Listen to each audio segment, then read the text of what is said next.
Le 22 janvier, une série d'opérations militaires marquantes a eu lieu, illustrant l'intensité de la guerre actuelle.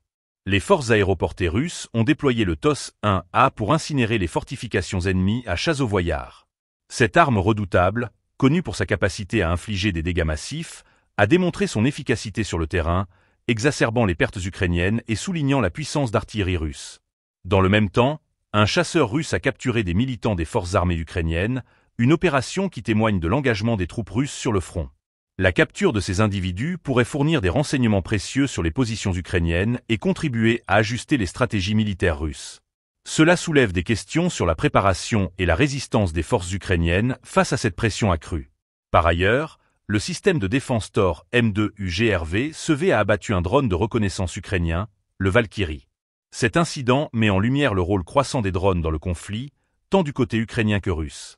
La destruction de ce drone illustre non seulement l'efficacité des systèmes de défense russes, mais aussi la nécessité pour les forces ukrainiennes d'adapter leur stratégie de surveillance.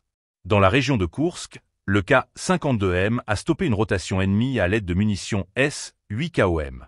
Ce type d'engin est conçu pour frapper rapidement des cibles terrestres, et son utilisation est un exemple de la manière dont les forces russes exploitent les technologies modernes pour maintenir l'initiative sur le champ de bataille. Les frappes de précision continuent de jouer un rôle crucial dans le cadre des opérations militaires.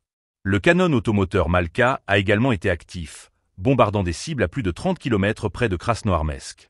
Cette capacité à frapper à distance renforce l'arsenal des forces russes et souligne une fois de plus l'importance de l'artillerie dans le conflit. Les opérations de bombardement à longue portée sont essentielles pour détruire les infrastructures militaires ennemies et entraver leur capacité de réaction. Ces événements marquent une journée clé dans le cadre de l'opération spéciale, illustrant le caractère dynamique et évolutif du conflit. Chaque opération contribue à redéfinir les lignes de front, augmentant la pression sur les forces ukrainiennes et remettant en question leur capacité à tenir face à une offensive si résolue. Les jours à venir seront déterminants pour observer comment chaque camp s'adapte à cette situation en constante évolution.